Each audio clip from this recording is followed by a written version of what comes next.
been done. In fact, a big thank you to our keynote speaker, Mr. Pratim Pal Chaudhary. A brilliant lecture, very comprehensive, enlightening, educative, and most importantly, refreshing. After going through the course of the lecture that more than almost 2 hours, in that way I was thinking about my students, that in the classroom when we prolong our lecture beyond 60 minutes, they lose their presence. And being glued to such a beautiful, insightful lecture, and that's the strength of the speaker. I always see that introduction of a speaker and a teacher is not the qualifications that he or she holds, but how he or she is able to connect himself or herself to the students and the audience. And thank you very much for coming here and delivering a beautiful lecture on India's foreign policy, particularly the Modi's foreign policy in that way. I have nothing to comment on the commentary that he has made. In fact, it has been a great learning experience for me. I have been studying foreign policy and I have been teaching for the last 20 years. After a long time, I have got a teacher to learn from. And basically, today the best teachers are the journalists. And these journalists, why they are better than us? Because they have better insights not only to the subject, but also the persons who develop these subjects. And going through his lecture, I learned that he has a lot of internal insights into India's foreign policy, how the foreign policy is made, why it is made in such a way, and why we must have a foreign policy like Mr. Modi had. Most importantly, he has talked to the personalities. He has got the insights into the persons and the personalities who make the foreign policy. And that is the advantage of a journalist who looks into a particular domain, a subject that is the foreign policy. When he started his lecture, he started with the USA, China, and United Arab Emirates. He did not discuss much about India-US relationship. In a passing reference, he touched Barack Obama and how Barack Obama and Modi they befriended themselves. On certain issues they differed, but the most important issue they came together was the climate. So far Trump is concerned, Trump is as uncertain as American foreign policy is today. You never know what will happen to Trump and what will happen to Trump's American foreign policy. Today you have one Secretary of State, tomorrow you have another Secretary of State. In reference to Professor M.K. Sinha's question, he said that China, because Nepal, because a lot of instability is there, but we find this type of instability, basically instability in the United States of America. And in the morning when I was coming, I was seeing that America is facing a very severe storm, and this is not climatic, but a foreign star who has created havoc for Trump. So this relationship between USA and America is not personality oriented, as I have told in my speech earlier, that it is basically based on values, the commonalities, the convergence of national interest, and so long as there is a convergence of national interest, both the countries will come together. When the convergence is over, the divergence will take place, because since 1776 and ever since George Washington days till date, India had to basically, 1947 became independent, but even before our ethos were rooted in democracy. America did not come close to us after 1947. It started getting closer to us only after 1991, and because of its own interest, that is economic interest. Our interest also, like he was referring to Narasimha Rao, who liberalized, and India needed money in market and finance and technology.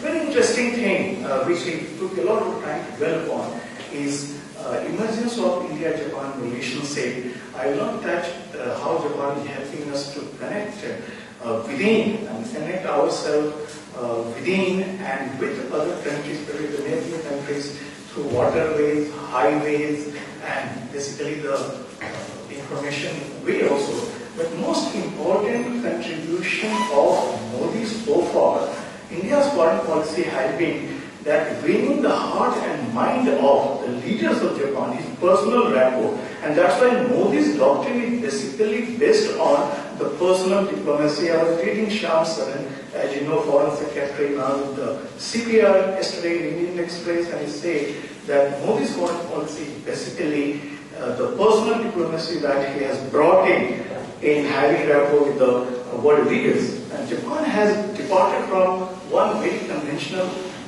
point. Somebody asked about remilitarization of Japan. Japan was always untouchable so far. Nuclear weapons were concerned because the first to be bombarded with atom bombs.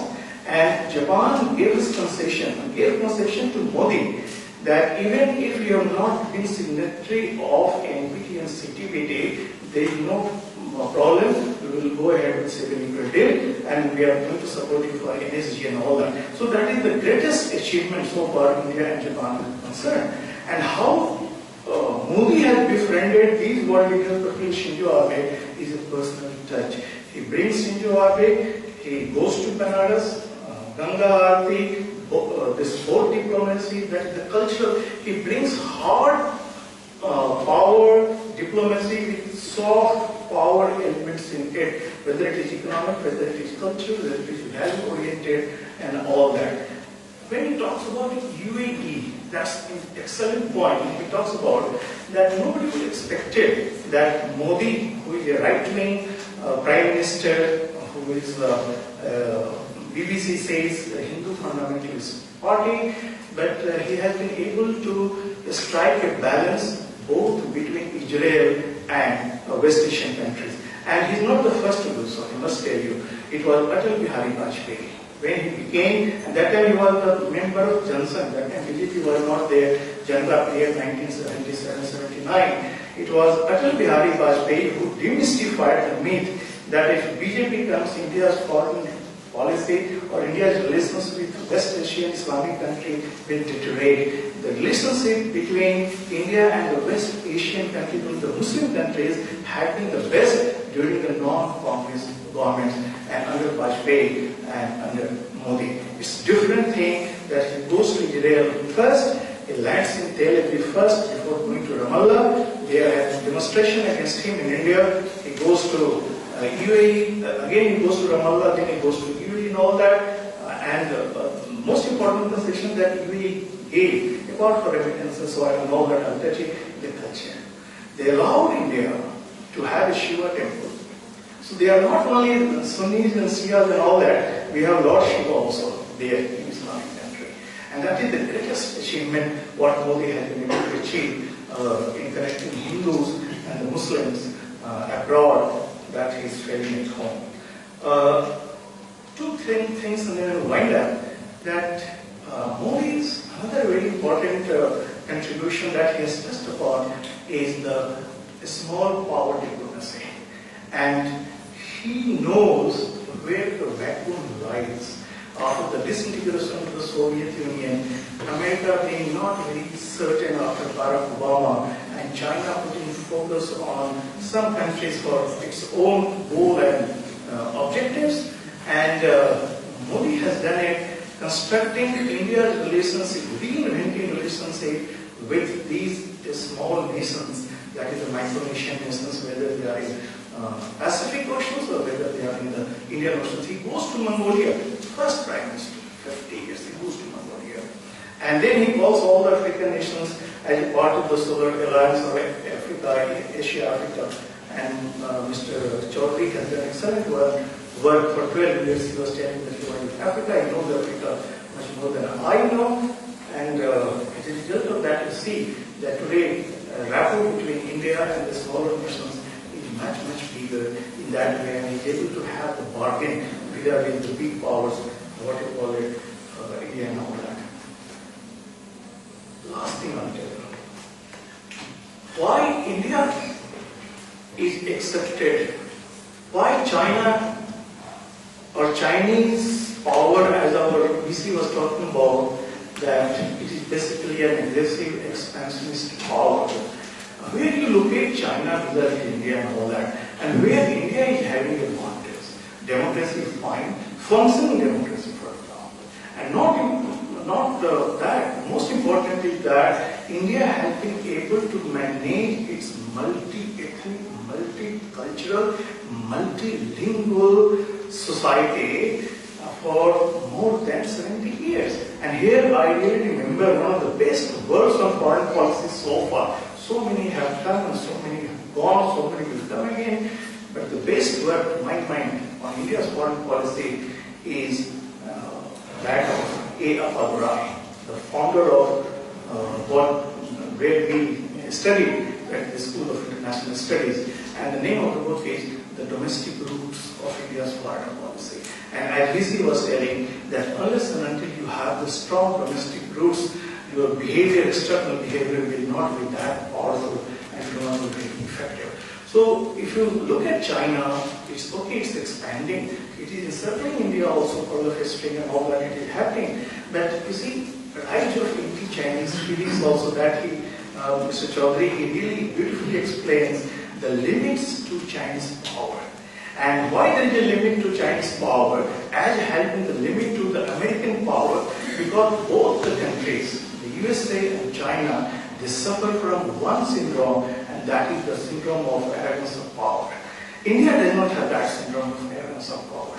And that Modi has been able to project to the world that we are not arrogant about our potential, we are not arrogant about our resources, we are not arrogant about our strength. Our foreign policy is for the common good. As DC was talking about the international, like taking Vivekananda for that universal brotherhood. He talks about climate justice. He doesn't talk about anything. He talks about climate justice. Okay, you have 40% of the carbon in your atmosphere, that is American. Why don't you allow the smaller countries like India and China to have that amount of carbon in that? You are the first polluters, you must pay. Why India should take responsibility, China should take responsibility. So this, he has been able to communicate to the world where China is trying to achieve its foothold, that China, fine, let it be there, but this presence of, over-presence of China. And today when I see the over-presence of China, I am reminded of my own work on Japan, that limit to Japanese power was basically the over-presence of Japan in Southeast Asia, USA and other parts of the world. When you make yourself over-present, definitely the resistance will be there, fatigue will start getting into. India is basically a sustainable power because it goes in a very steady manner and in a very soft power way. In that way, we do it. When we talk about the doctrine, and I am reminded of only one Prime Minister who has been associated with a doctrine. So far India's foreign policy is concerned with the Gujarat doctrine. This is the second time I am hearing that Modi doctrine as he talks about the books and all that it has come. And Gujarat doctrine was the classic contribution of India's foreign policy when he was talking about India and South Asia and India and small neighbors. And what was the element of Gujarat doctrine that Sushma Swaraj is trying to redefine in a better, nuanced way? Gujarat said that how to deal with our neighbors. And he said non-reciprocal. Basically, Gujarat doctrine was based on non-reciprocity. Modi's foreign policy doctrine is based on reciprocity, as Mr. Chaudhary also says. I give you, you must give me. If you don't give me, I will not give you. Gujarat said, if you slap, as Gandhi said, one cheek, I will give you another cheek, not to slap. I will give you the aid. If you don't want to be fine, when Pakistan should go with MNF and all that, SARC and all that, will give you the concession, send us terrorists, will send you the money and all that. So that was the Gujarat doctrine, non-reciprocity. What Sushma Swaraj said when he was talking about the limits of Indian power and presence in South Asia and smaller nations is that Sushma Swaraj redefined India's position vis-à-vis the neighbors. And what is that? She says that we are not big brother, we are elderly brother. And that she speaks in parliament and she says, why we are elderly brother? Because elderly brother must take care of the younger brothers. So they are our younger brothers. And here she wants to connect heart to heart with us. She wants to bring these neighbors at par with India so far is concerned. So Modi does hard diplomacy, Sushma does soft diplomacy. And that's why any system, any policy which has gender representation, where you have a man and where you have a woman, then that policy will be successful. So Modi goes hard way, Sushma comes soft way, humanitarian diplomacy she plays in Yemen, in Iraq, and many other parts, India, Pakistan, you see back channel diplomacy is going on, tractor diplomacy is going on. If a girl is from India, boy is from Pakistan, the Pakistani boy not being allowed to come to India, Sushma Swaraj takes immediately through Twitter she goes and she says, okay, you come and get married to the Indian girl. So on the one hand you blame Modi for love jihad and all that, but there is another softer phase that allows the Muslims and the Hindus to have that matrimonial alliances. Second thing is about another woman which Modi is having in her cabinet, and that is the Defense Minister, Nirmala Sitharaman. And you see, both the women, it is coincidence, both the women had been to China before Modi could go. And both the women created a space for, an opportunity for Modi and Xi to meet each other in formal way. Xi and Modi, there is a lot of difference. My dear students, don't go by what China looks. You know, 1991 before, nobody could have thought that Soviet Union will disintegrate. There is a report, and Mr. Praveen Paul Chaudhary, being a journalist, he knows much more than I know, that a report is already there in the United States of America, Clinton was there, that if restraint China did, China might disintegrate. So when he talks about disintegration of Pakistan because of the Chinese presence in economic and financial terms, but China itself is threatened from within. And Xi being declared, and he has self-proclaimed leader. Mao and Xi, there is a lot of difference. We cannot compare Mao with Xi Jinping. They are two different personalities. Mao had the legitimacy without getting anything done for the Chinese people, but Xi has done a lot. But Xi has declared himself as, till he dies or till he renounces, he will remain the president of China. Now, the Chinese, when you give the economic freedom to the Chinese without the political freedom, and if you try to bring capitalism closer to socialism or Chinese brand of political system, as they say that we have political level communism, economic level capitalism, but the marriage between the two, it continued fine since 1971, or they came in 1978 since then, but now the ruptures have started taking place. When my stomach is full, I don't need marks. When my stomach is full, I need money.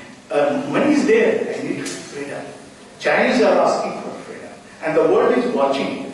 The limit to Chinese power is from within and not from without. And Modi knows it, Indians know it, Americans know it, the Japanese know it, and the Chinese neighbors also know it. Let me conclude by saying Julius Caesar, as our VC was talking about, Julius Caesar, whether you call India's foreign policy as Nehruvian foreign policy, or Modi's doctrine, Modi's foreign policy, Shakespeare says in the famous drama, a love tragedy, that is Romeo and Juliet.